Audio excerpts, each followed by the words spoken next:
Libro de los Hechos de los Apóstoles, capítulo 4, y hoy vamos a ver el mensaje titulado Características de los creyentes de la iglesia primitiva. Características de los creyentes de la iglesia primitiva. Ahora, cuando hablamos de la iglesia primitiva, es la iglesia primera, la primera iglesia que existió, ¿verdad? Desde el día de Pentecostés, los primeros cristianos, así se les denomina la iglesia primitiva. Entonces, vamos a ver algunas de estas características porque nos presentan realmente el modelo de lo que debe ser un creyente y que vive realmente para Cristo. Oramos. Gracias, Padre, por esta tarde, por este momento en que nos concedes de exaltar tu nombre, Señor. Es una bendición el poder tener esta libertad de congregarnos y juntos como tu pueblo, como familia en Cristo, glorificar tu nombre. Darte las gracias, Señor, por lo que tú has hecho en nuestras vidas, por quien eres tú. Gracias por tu palabra y por la presencia de tu Espíritu Santo. Y, Señor, rogamos que tú nos ayudes para que pues, seamos conformados en nuestra forma de pensar, en nuestra forma de hablar, en nuestras actitudes, en todo nuestro ser, conformados a la imagen de Cristo. Para que, Señor, pues te agrademos, te glorifiquemos. Oramos también pidiendo el perdón de nuestros pecados y que tu Espíritu, Señor, nos dirija, llene todo nuestro ser. Lo rogamos en el nombre de Jesús. Amén. Bueno, vamos a ver algunas de estas características porque, mis hermanos, tenemos que entender que Dios ha puesto obviamente un modelo, un estándar para su pueblo, ¿verdad? Para su iglesia. Es decir, la iglesia no tenemos que andar inventando modelos, no tenemos que andar buscando algún estándar diferente, no, está en la Biblia, solamente tenemos que discernirlo y aplicarlo, ¿verdad? A veces hay iglesias o líderes pues, que piensan que son más listos que Dios y que la palabra, y están estableciendo sus propios estándares o los están disminuyendo porque la gente no quiere ya asumir un compromiso con Cristo, o ponen reglas, o sea, muchas cosas que no tienen un fundamento bíblico. No podemos apartarnos de lo que dice la Escritura, ni a la derecha ni a la izquierda, ni poner nuestras brillantes ideas, que no las necesita Dios, la verdad. Está todo plasmado en la Escritura. El punto es, ¿lo voy a creer y lo voy a obedecer o no? Ese es el asunto, hermanos. Por eso es que ahora muchas iglesias se han vuelto súper elásticas, ¿verdad? Elásticas para dar cabida a toda la gente que quiera. No, ese no es el punto. Jesús dijo, si alguno quiere venir en pos de mí, niéguese a sí mismo, tome su cruz y sígame. Ahí está el modelo. Pero como la gente hoy por hoy no quiere asumir compromisos, ¿verdad? Estamos en una cultura, mis hermanos, que nada se le llevan ahora, por ejemplo, a los jóvenes de cristal, ¿verdad? No les puede decir mi alma porque ya se sintieron, ya se ofendieron, y no les puede decir esto está bien, esto está mal, porque se molestan. Pues, ¿a dónde vamos a ir con esta situación, con estas actitudes? Entonces, vamos a ver la primera característica de los creyentes de la iglesia primitiva, y son características que tenemos que adoptar y vivir de corazón. Hechos capítulo 4, verso 8. Por ejemplo, aquí acababan de arrestar a Pedro y a Juan, los habían puesto en la cárcel, ¿verdad? Y por haber sanado a un hombre en el nombre de Cristo, y por predicar la palabra. Entonces las autoridades judías, celosas y resentidas de que se predicase a Cristo, van sobre ellos y los meten a la cárcel para amedrentarlos y para impedir que ellos compartan la palabra. ¿Qué les responde Pedro? Hechos 4:8. Entonces Pedro, que lleno del Espíritu Santo, les dijo, gobernantes del pueblo y ancianos de Israel, y ahí comienza a compartirles una exhortación. Entonces, número 1, los creyentes eran llenos del Espíritu Santo, llenos del Espíritu Santo. Sin esta primera cualidad, la iglesia solamente descansa sobre la fuerza o sobre el brazo del hombre, sobre el brazo de la carne. Entonces, con eso la iglesia no avanza, ni produce transformación, ni se convierte en un organismo viviente como debe ser en el nombre de Cristo. Hechos 4:31. Voy a estarme saltando algunos pasajes para destacar esta característica. Hechos 4:31. Cuando hubieron orado, el lugar en que estaban congregados tembló y todos fueron llenos del Espíritu Santo y hablaban con denuedo la palabra de Dios. Otra vez, llenos del Espíritu Santo. Sin esto, hermanos, no avanzamos, sin esto no hay bendición de parte de Dios. Llenos del Espíritu Santo. Hechos capítulo 7, vamos ahora aquí con un varón de Dios. Hechos 7:54 con Esteban. Lo estaban apedreando por predicar la palabra, ¿verdad? Y dice aquí, Hechos 7:54, oyendo estas cosas, o sea, los líderes judíos se enfurecían en sus corazones y crujían los dientes contra él, contra Esteban, ¿verdad? Que fue el primer mártir cristiano. Dice, pero Esteban, ¿qué? Lleno, ¿verdad? Del Espíritu Santo, puesto los ojos en el cielo, vio la gloria de Dios y a Jesús que estaba a la diestra de Dios. Entonces ya estaban a punto de apedrearlo y de matarlo, pero aún así Esteban era un creyente lleno del Espíritu Santo. Y de ahí podemos ir buscando en adelante muchos textos que destacan esta característica de los cristianos de la iglesia primitiva, llenos del Espíritu Santo. ¿Qué significa ser lleno del Espíritu de Dios? Ocupados en la obra de Cristo. Hechos 5:42. Entonces, un creyente que es lleno del Espíritu Santo no puede estar cruzado de brazos en la obra de Dios, mis hermanos. No puede ser un creyente pasivo. No puede. ¿Por qué? Porque el Espíritu de Dios le impulsa a obedecer al Señor, a involucrarse, a comprometerse, a estar activo en la obra de Dios. Hechos 5:42 dice entonces que todos los días en el templo y por las casas, ¿qué? No cesaban de enseñar y predicar a Jesucristo. Aquí está la obra del ministerio. Hay otras cosas que hacer, sí, como vamos a ver más adelante, pero la prioridad número uno de la iglesia es enseñar y predicar a Cristo. Eso es el asunto, hermanos. Como decía yo la vez pasada, a veces nos ocupamos en muchas cosas, pero olvidamos lo esencial, la tarea, lo primordial, lo prioritario, la razón de ser de la iglesia, la misión de cada creyente, que es compartir, vivir para Cristo, compartir a Cristo. Ahora, aquí nos dice que no se reunían cada semana, sino todos los días en el templo y por las casas. No cesaban de, o sea, no era nada más cuestión de reunirse, era cuestión de enseñar y predicar, o sea, evangelizar, discipular. ¿Qué es lo que estamos tratando estos 7 meses? El 1+1, que cada uno gane una persona para Cristo. A propósito, ¿está usted orando ya por una persona? Ya vamos, el tiempo va disminuyendo, ya estamos a 6 meses y medio, para que Dios nos permita esa bendición de guiar por lo menos una persona a los pies de Cristo. Entonces, ellos estaban activos, ocupados en la obra de Cristo. Ok, número 3, la tercera característica de los creyentes de la iglesia primitiva, vamos a Hechos 4:17, es que, dice aquí que sin embargo, para que no se divulgue más entre el pueblo, amenacémosles para que no hablen de aquí en adelante a hombre alguno en este nombre, en el nombre de Cristo. O sea, aquí ya los están amenazando a los apóstoles. Verso 18, dice aquí, y llamándolos les intimaron, o sea, los amenazaron, que de ninguna manera hablasen ni enseñasen en el nombre de Jesús. ¿Sabe lo que está pasando hoy en el mundo, mis hermanos? En muchas partes ya están amenazando a los creyentes. Por ejemplo, en Inglaterra, en Canadá, si un creyente está orando públicamente en el nombre de Cristo, va a la cárcel, Va a la cárcel. O sea, hermanos, a veces como que estamos en Disneyland o en Six Flags, ¿verdad? Aquí en nuestro pequeño mundito. No, hermanos, el mundo ya está cambiando terriblemente, como usted no tiene idea. Y todo va contra la obra de Cristo. O sea, Satanás está maquinando todo esto, moviendo desde las Naciones Unidas todos los medios sociales, culturales, etcétera, para aplastar los valores bíblicos y para ir contra Dios, contra Cristo. Es lo que está ya sucediendo. Ahora, esto dice entonces que no enseñen en el nombre de Jesús. Verso 19, mas Pedro y Juan respondiendo, diciéndoles, juzgad si es justo delante de Dios obedecer a vosotros antes que a Dios, porque no podemos dejar de decir lo que hemos visto y oído. Esto es un testigo. ¿Qué les dijo Jesús? Y me seréis testigos. ¿Qué es lo que hace un testigo? Decir lo que ha visto y oído. Eso es lo que hace un testigo. Usted y yo somos ahora testigos de fe, porque no hemos visto física o visiblemente a Cristo. Pero sí, ahora se requiere del creyente fe.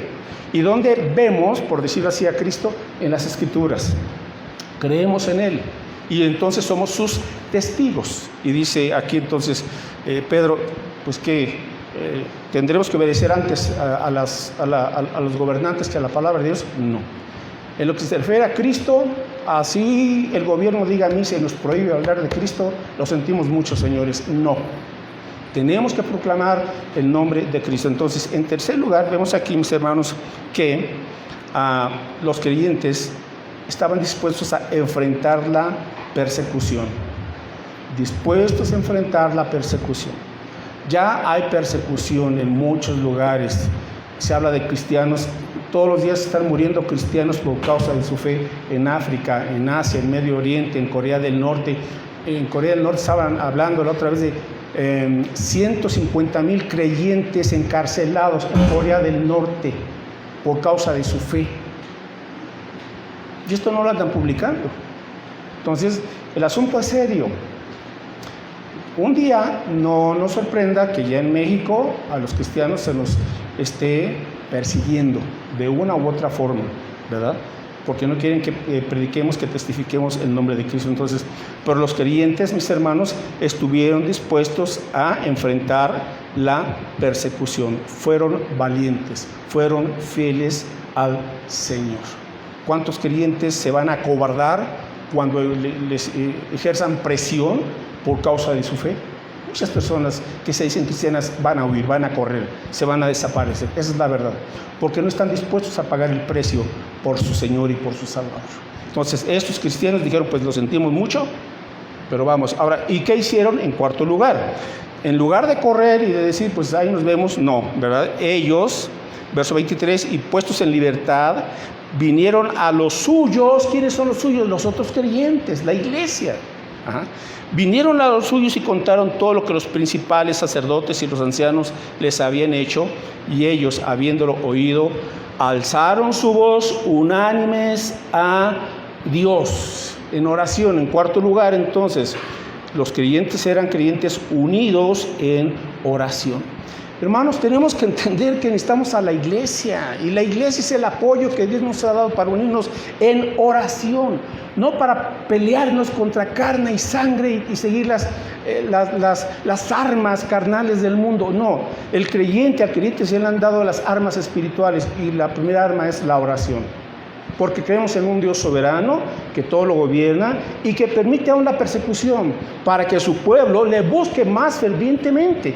Porque a veces, hermanos, entramos en una tibieza y en una complacencia y pensamos que ser cristiano es ser cómodo, es ser bendecido y sin ningún problema. Pues ¿sabe qué es? Ese es el evangelio de la prosperidad, que es una farsa, ¿verdad? Y que les han llenado con ese falso evangelio a millones de creyentes carismáticos ese evangelio falso. Pero el creyente tiene que entender que va a enfrentar, si es fiel a Cristo, tarde que temprano, problemas por causa del evangelio. Punto, así es, ni modo. Y todos los que quieran ser fieles al Señor enfrentarán persecución, dijo el apóstol Pablo. Aquellos creyentes que quieran vivir piadosamente, vamos a tener que pagar un precio por causa de nuestra santidad en Cristo. Así es que ellos se unieron a los suyos, y dice, y oraron y alzaron su voz unánimes. Soberano Señor, tú eres el Dios que hiciste el cielo y la tierra y el mar y todo lo que en ellos hay. Observe el enfoque de esta oración. Su enfoque es Dios, es Dios. Verso 25, que por boca de David, tu siervo, dijiste. Su oración es una oración bíblica. Sabían la Biblia, el Antiguo Testamento. Que por boca de David, tu siervo, dijiste, ¿por qué se amotinan las gentes y los pueblos piensan cosas vanas? Se reunieron los reyes de la tierra y los príncipes se juntaron en uno contra el Señor y contra su Cristo. O sea, ya estaba escrito que Satanás va a mover a sus demonios y a los impíos y a los inconversos para oponerse a Cristo, para oponerse al pueblo de Dios. Verso 27, porque verdaderamente se unieron en esta ciudad contra tu santo Hijo Jesús, a quien ungiste Herodes y Poncio Pilato con los gentiles y el pueblo de Israel, para hacer cuanto tu mano y tu consejo habían antes determinado que sucediera. Qué interesante.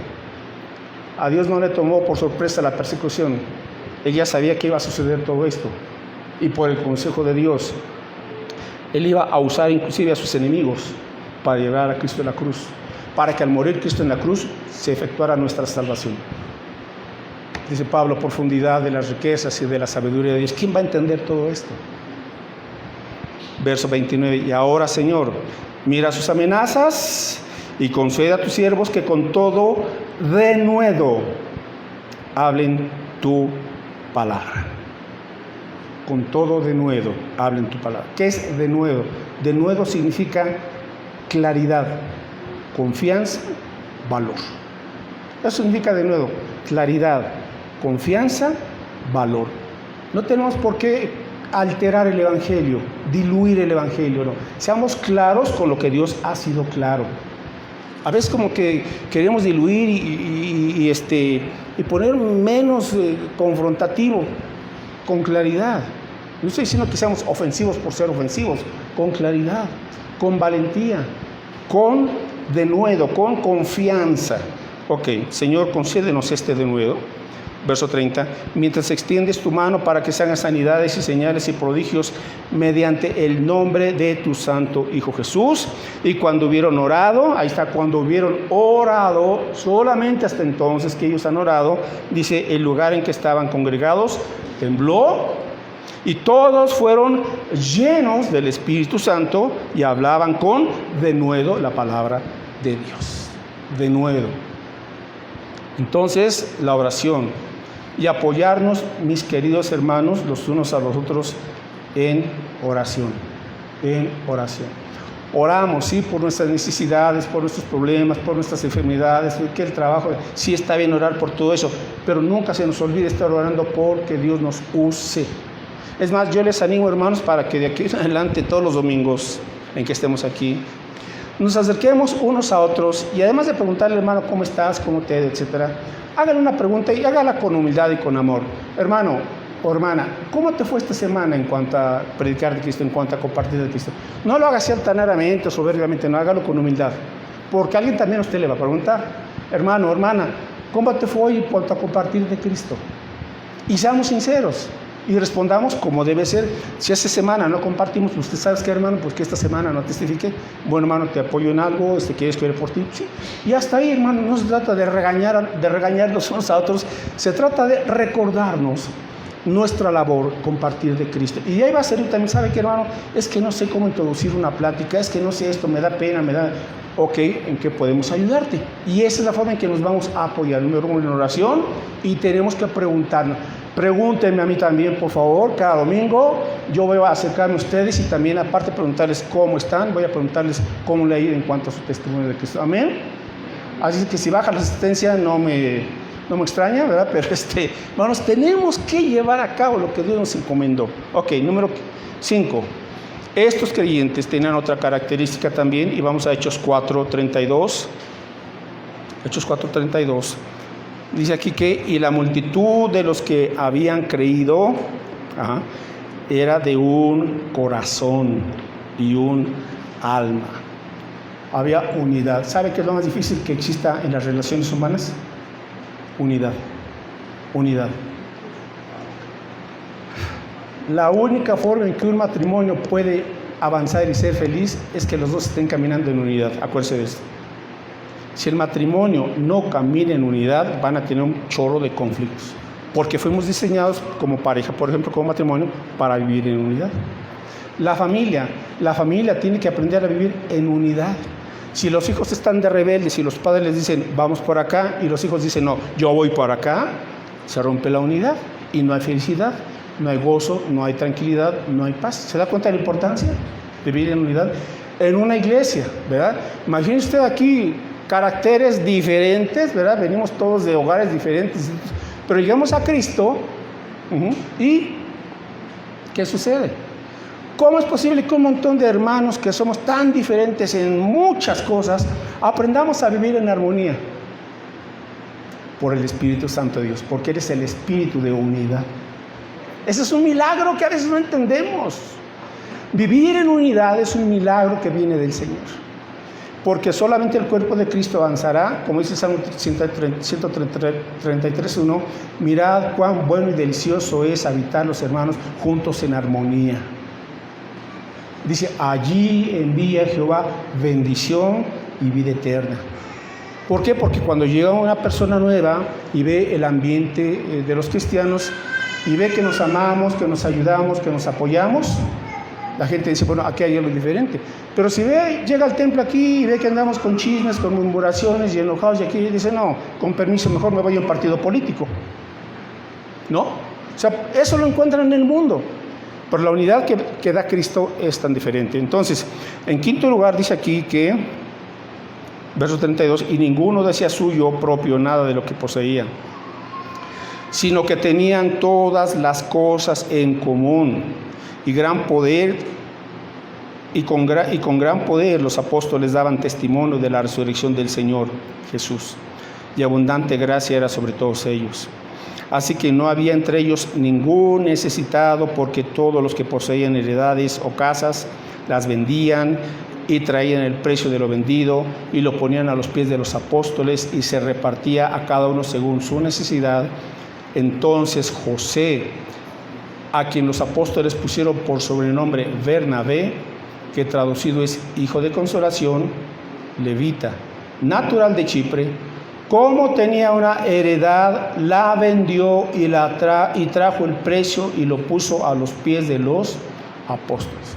¿Por qué se dio esta situación? Recuerde, en Hechos 2 habían llegado habitantes judíos de todas partes de Jerusalén a la fiesta de Pentecostés, y se convirtieron primero como 3,000 y luego como 5,000. Pero el asunto era que se quedaron ahí, ya no se regresaron a sus tierras. Ahora, ¿por qué? Porque ellos estaban esperando el retorno del Mesías. Jesús les había prometido, voy a preparar un lugar para vosotros y vendré, pero no les dijo cuándo. Bueno, ellos estaban con esa expectativa. Se quedaron en Jerusalén. Después de algunos años no tenían mayor trabajo, estaban buscando trabajo. Entonces, imagínese usted, 5,000 personas hay de la iglesia cristiana permitida. Había que dónde dormir, qué comer, etc. Entonces, ¿qué hicieron los creyentes? Vendieron sus posesiones para que no hubiera necesitados y suplieran sus necesidades materiales. Ok, ese es el contexto. Por eso es que vendieron lo que tenían. Ahora, y de entre ellos se destaca, la Biblia por algo destaca, hermanos, y dice nombre y santo y seña. ¿Cómo se llamaba este personaje? Verso 36, ¿y cómo le apodaron? Se llamaba José. ¿Y cómo le pusieron los apóstoles? Bernabé. ¿Qué significa Bernabé? Eso es el que consuela, el que ayuda. Bueno, entonces, Bernabé, que era un levita, ahora convertido a Cristo, dice que tenía una propiedad, la vendió y trajo todo y lo puso a los pies de los apóstoles. Sale para los hermanos. Quinto lugar, mis hermanos, ¿qué característica destacamos aquí? La generosidad. Eran creyentes generosos. Bernabé fue un creyente de gran bendición para la obra del Señor. Le voy a decir lo siguiente, una frase. El verdadero evangelio te hace humilde y generoso. El evangelio te hace humilde y generoso. Ahora, evalúese. Si realmente usted está viviendo el evangelio, usted se está convirtiendo en un creyente cada vez más humilde y cada vez más generoso. ¿Por qué? Porque así fue Jesús. Jesús fue humilde y también fue generoso. Ahora, hermanos, nunca Jesús dio de lo que sobraba. Él dijo, porque el Hijo del Hombre vino a buscar y a salvar. Y dice, el Hijo del Hombre no vino a ser servido, sino a servir y dar. Vino a servir y dar su vida por muchos.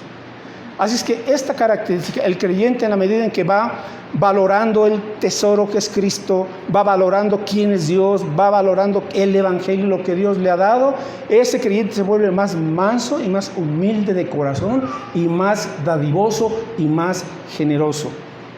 Ahora, en contraste, aquí la Escritura nos marca ahora un contraste, y menciona en el capítulo 5 a un matrimonio, ¿verdad? Y ese matrimonio tenía por nombre el varón Ananías y su esposa Zafira, Hechos 5:1. ¿Y qué dice ahí? Que vendió su heredad. Entonces ellos como matrimonio vendieron una propiedad, pero vea la diferencia. Verso 2, y sustrajo del precio, sabiéndolo también su mujer, y trayendo solo una parte, lo puso a los pies de los apóstoles. Aquí ya está la gran diferencia. Mientras Bernabé generosamente dijo, aquí está, Señor, todo, ¿verdad? Ananías y Zafira tomaron una parte, ¿verdad? Se la quedaron y dieron una parte y la pusieron a los pies de los apóstoles. Verso número 3, y dijo Pedro, Ananías, ¿por qué llenó Satanás tu corazón para que mintieses al Espíritu Santo y sustrajeses del precio de la heredad, reteniéndola? ¿No se te quedaba a ti? Y vendida, ¿no estaba en tu poder? ¿Por qué pues pusiste esto en tu corazón? No has mentido a Dios, sino a hombres. Al oír Ananías estas palabras, cayó y expiró. Y vino un gran temor sobre todos los que oyeron. El contraste: Bernabé, un creyente generoso; Ananías y Zafira, creyentes, entre comillas, no sé, ¿verdad?, mezquinos. 4 cosas vemos aquí, hermanos, brevemente. ¿Por qué menciona esto la Escritura? Recuerde, la iglesia era una iglesia que estaba apenas comenzando, una iglesia creciente. Si desde un principio la iglesia hubiera permitido este tipo de situaciones, rápidamente la iglesia se hubiera corrompido. Ahora, ¿qué vemos aquí? Aquí vemos por segunda vez a Satanás. Si Satanás no pudo callarlos a través de la presión y de la persecución, ¿qué hace Satanás? Se infiltra en la iglesia. Ojo aquí, sí, aunque usted no lo crea. Es más, les voy a decir una cosa: Satanás no está tanto en los bares, Satanás está en las iglesias. Porque en los bares ahí los tiene a todos bien dormiditos, borrachitos, ¿verdad? Y con sus botanas y con sus cervezas, y ahí ya los tiene ahí dormidos. Pero a los creyentes, Satanás se introduce para corromper la obra de Dios. Así es, aunque usted no lo crea. 4 problemas presentaron aquí Ananías y Zafira. Número 1, mezquindad. Mezquindad. Dios nunca ha querido que su pueblo sea un pueblo mezquino.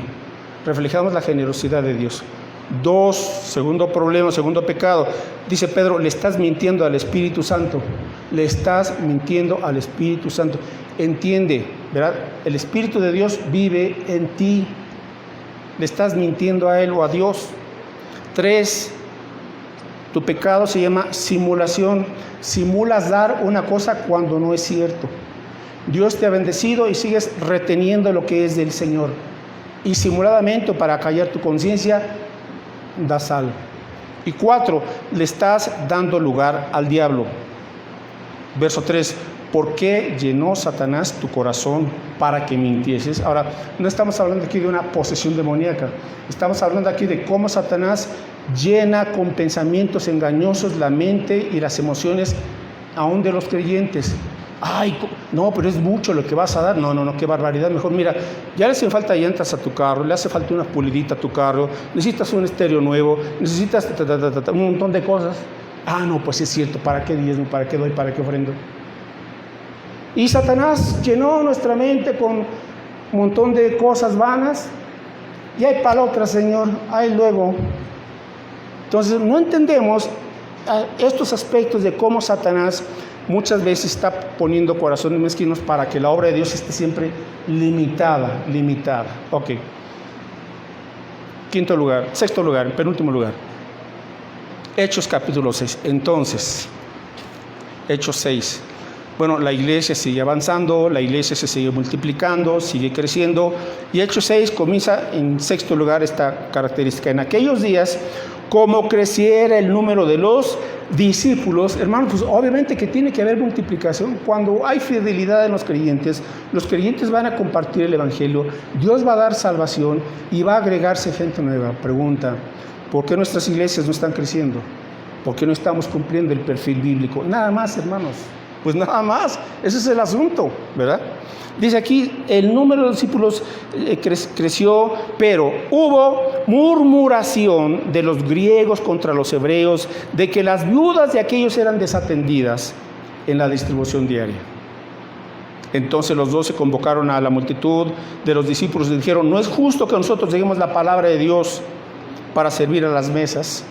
Buscad pues, hermanos, de entre vosotros a 7 varones de buen testimonio, llenos del Espíritu Santo y de sabiduría, a quienes encarguemos de este trabajo, y nosotros persistiremos en la oración y en el misterio de la palabra. Ok, en sexto lugar, en penúltimo lugar, esta característica se llama madurez espiritual.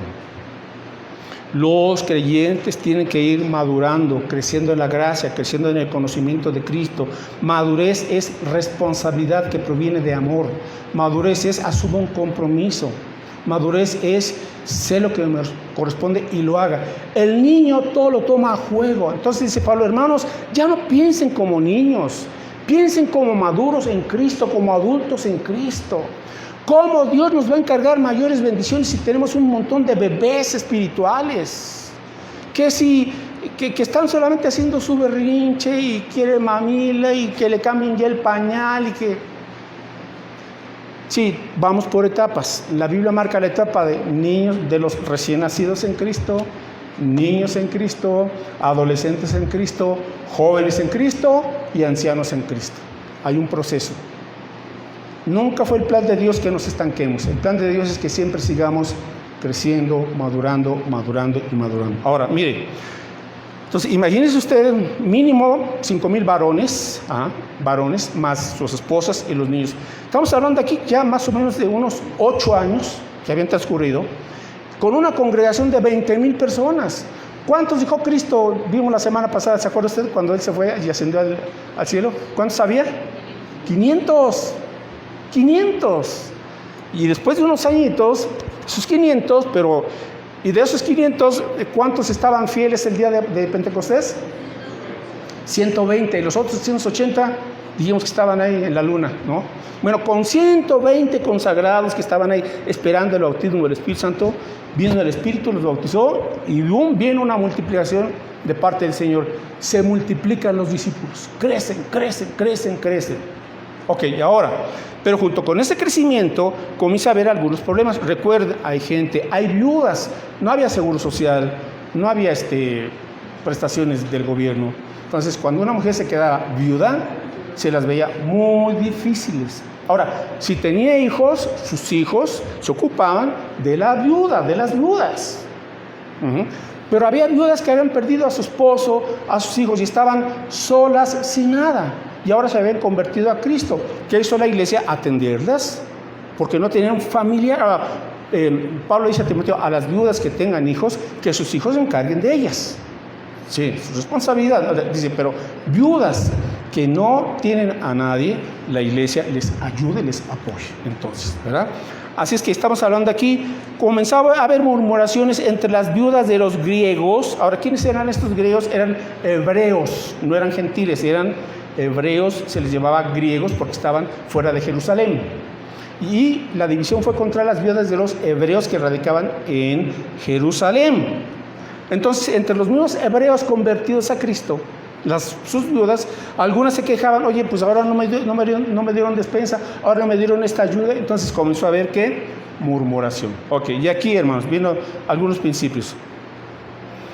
Que cuando se quejan, los apóstoles ponen manos a la obra. ¿Y qué hacen, hermanos? ¿Qué hacen? Bueno, dicen: no es justo que nosotros dejemos la palabra de Dios, o sea, estar predicando la palabra, para atender las mesas. Es una forma de decir: vamos a repartir despensas. Entonces ellos ponen prioridades. ¿Es importante repartir despensas y atender a las viudas? Claro que sí, pero es más importante seguir predicando la palabra de Dios. Entonces, solución: a ver, la multitud, hermanos, nombren por favor entre ustedes 7 varones. Ahora, no cualquier varón, y les ponen requisitos. Que esos varones, por favor, tengan ¿qué, hermanos? ¿Qué características? Verso 3. ¿Qué? De buen testimonio. Buen testimonio. Eso es muy importante. Número 2, llenos del Espíritu Santo. Número 3, llenos de sabiduría, a quienes encarguemos de este trabajo. Bueno, enseñanza, aplicación. Los creyentes maduros no se están quejando. Los creyentes maduros atienden las quejas para resolverlas. Ahí está la aplicación. Siempre habrá problemitas o problemotas en las iglesias. Y a veces, son situaciones que se dan. ¿Qué tenemos que hacer? Si usted es un creyente maduro, ahora si usted ve que algo es incorrecto, bueno, a ver, aquí hay una falta, veo una debilidad, veo una situación, creyente maduro, hermano, ¿qué hago? Voy con quien corresponda, con el director o coordinador del ministerio o del grupo de vida, etcétera. Hermano, estoy detectando eso. Hay esto y esto, ¿cómo puedo ayudar? Eso es lo que hace un creyente maduro. Usted puede cargar 2 cubetas. Una cubeta llena de gasolina, que es cuando uno ve un problema, ¡qué barbaridad! Aquí hay esto, y échele más gasolina. ¡Brum! Y de un problemita ya lo anda haciendo, hay todo un chisme con media iglesia. Hay hermanos que traen esa cubeta llena de gasolina. Por un problema, es que me dijeron, no me tomaron en cuenta, estuve enfermo y no me visitaron, fue mi cumpleaños y nadie me cantó Happy Birthday to you. ¿No? ¿Y qué, hermano, hermana? ¿Qué pasa? Nada, mejor darle gracias a Dios que Dios te dio un año más de vida. Ya. Ok. Los otros hermanos, los maduros en Cristo, tienen una cubeta llena de agua. Ahí va. Para que cuando haya por ahí un fuego, vamos con la cubeta, lo apagan. No le echan más leña al fuego. Así tenemos que hacer, queridos hermanos. Si vemos alguna situación, bueno, Señor, oro en primer lugar, Señor.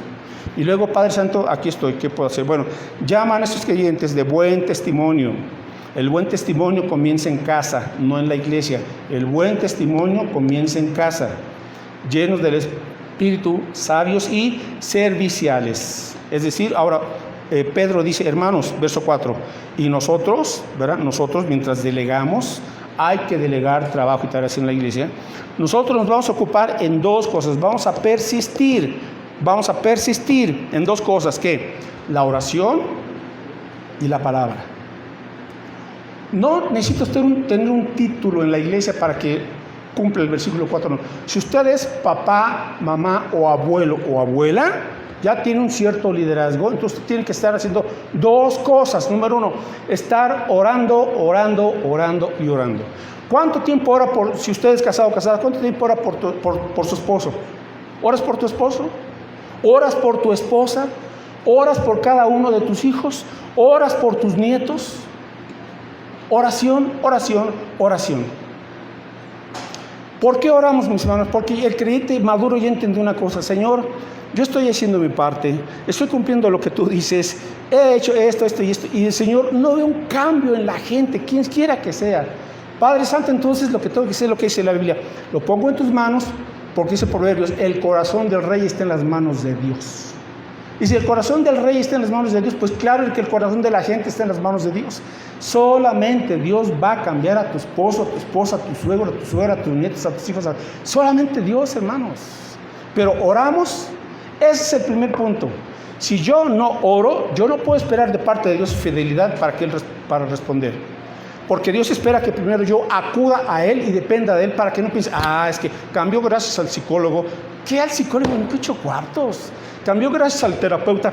Y el hombre no puede cambiar al hombre, entendamos esto, por favor. Solo el Espíritu de Dios, por eso el fruto del Espíritu es lo que la gente necesita. La gente disfuncional, que ahora le llevamos a ti, pues la gente pecadora, que está actuando en la carne, lo que necesita es el fruto del Espíritu de Dios para cambiarle.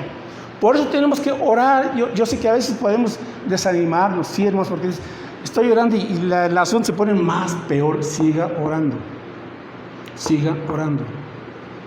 Por eso dijo Jesús, es necesario orar y no desmayar. Lucas 18:1. Es necesario orar y no desmayar. Es necesario orar y no desmayar. Es necesario orar y no desmayar.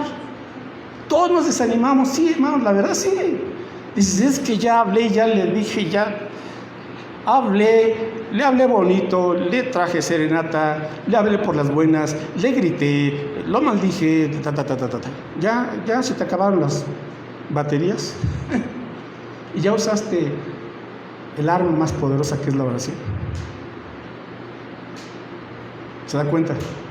Y nosotros persistiremos en la oración. y en la palabra de Dios. Y en el ministerio de la palabra, la Biblia. Aliméntate, conoce. Hermanos, por eso luego tenemos actitudes, respuestas, reacciones y decisiones tan como el mundo, porque no conocemos la voluntad de Dios, porque no la estamos leyendo. Seguimos pensando como inconversos, y buscamos las cosas de los inconversos. Tenemos que ir a la palabra. Y finalmente, hermanos, Hechos 7. Ahora miren, ¿cuántos creyentes no vienen a la iglesia por el calorcito? Digo, qué tristeza, ¿verdad? Que por el calor, ay, no, porque la iglesia hace mucho calor y luego en la combi, ay, hermano, no sabes lo que es entonces la séptima característica, que es dispuestos a sacrificarse por Cristo y su causa. Dispuestos a sacrificarse por Cristo y su causa. Esteban, capítulo 7, que era uno de los servidores, aquí le llaman diáconos, pero realmente son servidores. Esteban, que estaba sirviendo a las mesas, llegó un momento en donde fue llamado a evangelizar, y Hechos capítulo 7, Esteban les da un tremendo mensaje lleno de la palabra de Dios a la crema innata de los judíos. Ese sermón más largo que encontramos ahí en el libro de los Hechos. Y después de hacer todo un repaso del Antiguo Testamento y aterrizando todo al Mesías, y les dice, ustedes son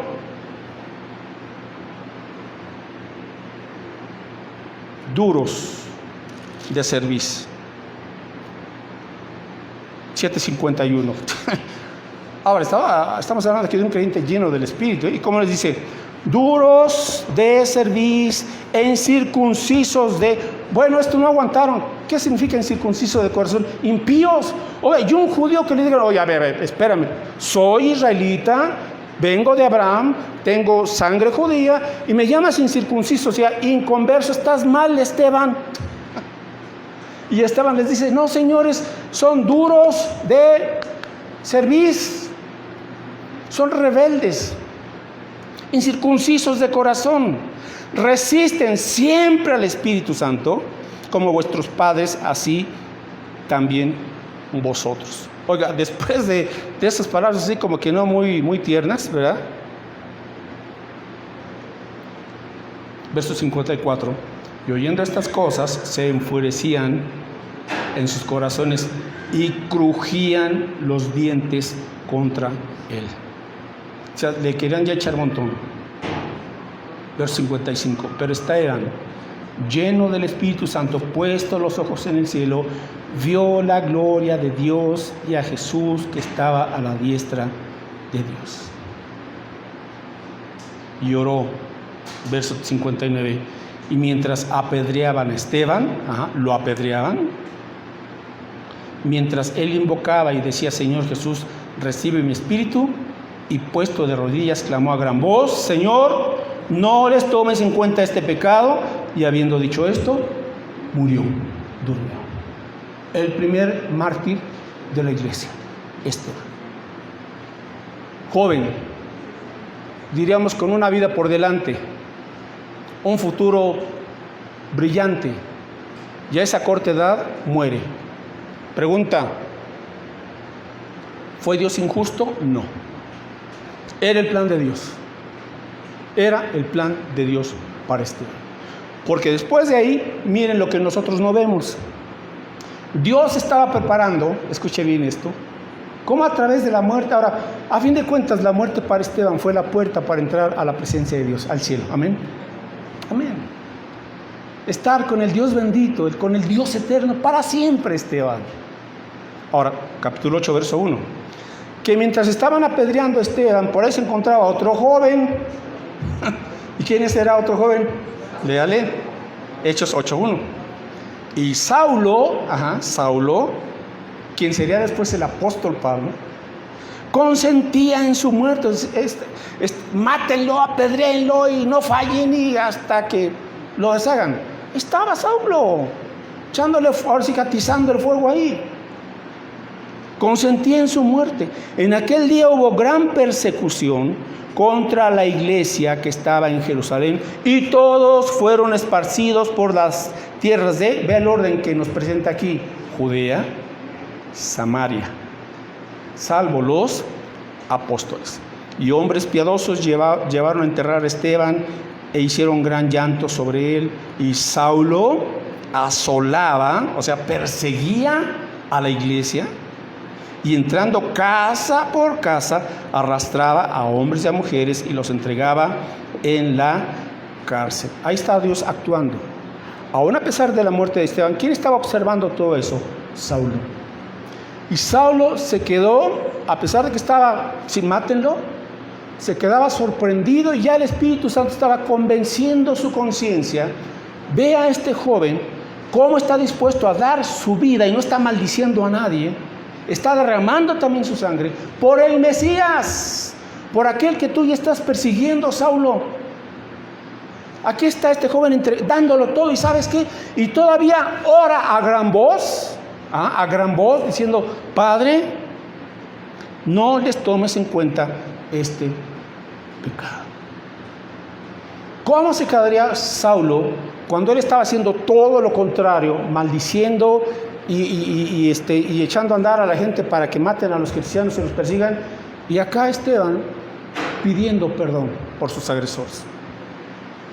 ¿Qué estaba haciendo Dios? Preparando, sensibilizando, confrontando la dureza del corazón de Saulo. Entonces, esta misma situación, mis hermanos, hace que la iglesia salga. ¿Qué les había dicho Jesús en Hechos 1:8? Y me seréis testigos, ¿en dónde? Jerusalén, y luego Judea, y luego aquí sí comienza a cumplirse el plan de Dios. Ya llevan casi 8 o 9 años y estaban en Jerusalén, estaban alcanzando almas para Cristo, pero ahí ya estaban como que entrando en una cierta tranquilidad. Qué bueno, qué bendición, qué bonanza, pues el Señor. No los quiero aquí ya calladitos, quietecitos y tranquilitos en Jerusalén. La orden es que todo el mundo conozca el Evangelio. Entonces, hermanos, los planes de Dios no son nuestros planes. Y aquí no hubo una estrategia misionera, sino aquí hubo el plan de Dios, y Dios usa la persecución para que su pueblo salga de Jerusalén. Y vean lo que dice aquí: excepto los apóstoles. Ellos se quedaron ahí. Verso 4. Pero los que fueron esparcidos, ¿qué? Iban por todas partes anunciando el Evangelio. Aquí está, se cumple. Los planes de Dios, los pensamientos de Dios no son como los nuestros. Entonces el Evangelio se sigue propagando, va ahora a Jerusalén y luego va a Samaria, y aquí nos encontramos en el versículo 5 con Felipe, otro de los servidores. No se quedaron sirviendo a las mesas. Felipe va a dónde, mis hermanos, versículo 5, a la ciudad de Samaria. ¿Qué estaba haciendo? Predicando a Cristo. Y verso 6, ¿qué sucede? La gente unánime en Samaria escuchaba atentamente las cosas que decía Felipe, oyendo y viendo las señales que hacía, porque muchos que tenían espíritus inmundos salían de estos dando grandes voces, y muchos paralíticos y cojos eran sanados. Así que había gran gozo en aquella ciudad. Ahora sí podemos decir, aquí había un auténtico avivamiento. Número 7. Dispuestos a sacrificarse por Cristo y su causa. Ahora, hermanos, ¿cuántos de nosotros no estaríamos así, pero súper encantados? Señor, cuánta bendición está dando aquí en Samaria, estás haciendo milagros, la gente se está convirtiendo, están escuchando a Cristo. Los samaritanos, que eran enemigos de los judíos, Felipe encantado, Dios lo está usando con poder. Y de repente, en medio de ese avivamiento, verso 26, el Espíritu del Señor se lleva a Esteban de Samaria. Y en vez de estar ya con esa multitud y con esa gran bendición, el Espíritu lo lleva a una persona nada más. ¿Y quién era, hermanos? El etíope, un negrito. Venía de África, iba a Jerusalén, estaba escuchando del Mesías, tenía una parte del Antiguo Testamento. Entonces ya tenía conocimiento del Mesías, del Antiguo Testamento. Pero el Espíritu le dice a Felipe: ve a uno. Ahora yo imagino, imaginen ustedes, si Dios le dice: ¿sabes qué? Vas a dejar el renuevo Ya. Aquí terminó tu tiempo, mi estimado. Te voy a enviar acá. Bueno, aquí son, está alrededor. ¿Iría usted? A ver, voy a hacer esta pregunta. Ya casi terminamos. Si Dios le dijera a usted en estos días, o ya le ha dicho quizás un poco tiempo antes, ¿sabes qué? Aquí ya cumpliste tu tiempo en el renuevo. Fuiste bendición, aprendiste, ahora ¿sabes qué? Te voy a enviar allá, a X color. ¿Qué hace usted?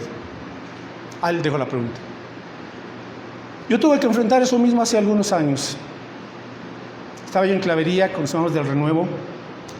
Había como 150 hermanos ahí, éramos 3 pastores. Estábamos rentando un salón de fiestas. El salón de fiestas estaba a 5 minutos de mi casa. Yo feliz de la vida caminando aquí.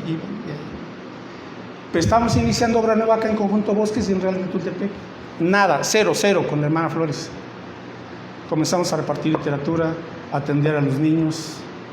Y había 8 o 10 hermanitos cuando entonces me dijeron, hermano, queremos que sea nuestro pastor acá.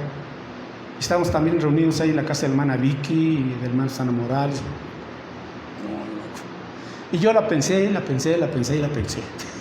La verdad, está a 5 minutos el templo, voy caminando, hago ejercicio y a todo. En ese entonces vivíamos casi por Tacuba y de allá hasta acá hacía casi 1 hora en carro. Entonces yo pensaba todo eso. Mi esposa estaba embarazada. Jessie venía en camino. Entonces estaba yo también pensando en mi esposa. Y cuando hablé con ella, esto como que en un principio no le pareció muy bien, pero pues yo oré. Y el Señor siguió llamándome, y yo pues sí, hermano, sinceramente estaba evaluando pues los pros y los contras, y acá eran puros contras, desde un punto de vista muy humano, pero llegó un momento donde dije, Señor, lo que tú quieras. Va, si tú me estás llamando, y comenzando a picar piedra, aquí, a picar piedra.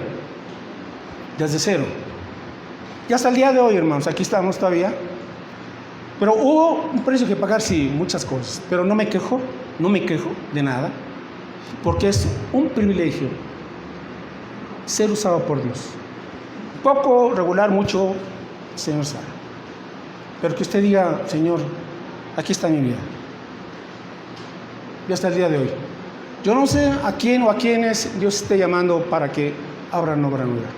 Quizás, si eres casado, quizás tu esposa te va a hacer tu primer obstáculo, pero tienes que orar por ella, si Dios te está llamando. Si es que te está llamando a iniciar obra nueva. Quizás pienses, mis hijos, mis hijas, aquí, hay desplazarme.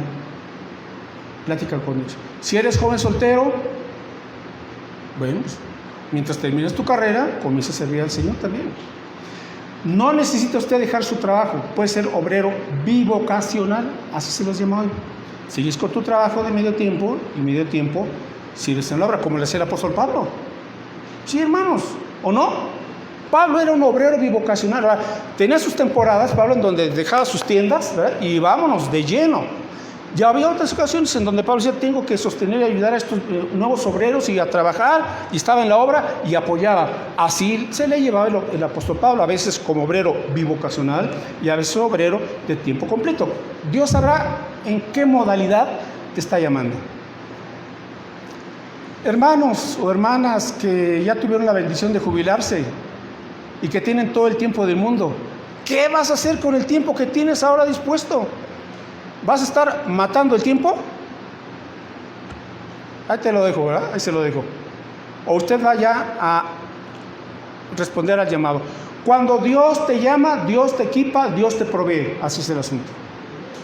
Cuando Dios te llama, Dios te equipa, Dios te provee. Porque la obra es de Él. El punto es, ¿estoy dispuesta, Señor, a hacer tu voluntad? Amén. Ahí está, hermanos. Esteban se sacrificó por la causa de Cristo, fue un mártir, le costó la vida. Felipe renunció a una iglesia bendecida y fue a ministrar a un solo etíope. Y a propósito, ¿saben qué pasó con el etíope? Se convirtió, creyó, fue bautizado. ¿Y qué creen?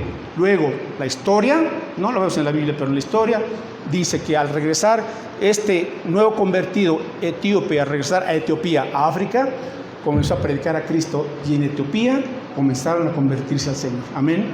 una iglesia fue puesta ahí, gracias a que Dios usó a Felipe, usó al etíope, y de ahí la obra de Dios para todo el África comenzó a reconocerse.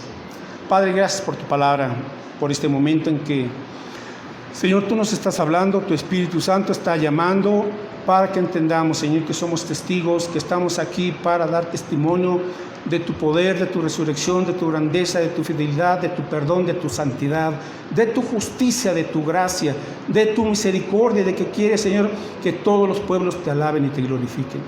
A nosotros nos has dado ya, Señor, la bendición y el privilegio de experimentar tu precioso amor a través de Cristo Jesús.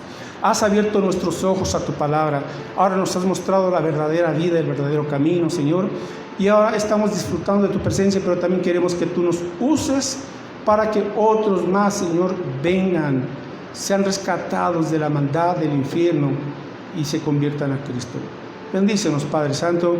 Y si tú estás llamando, no sé a quién, Señor, jóvenes, adultos, viudas, casados, no sé, Padre Santo, estás llamando a alguien para iniciar obra nueva, que tu Espíritu Santo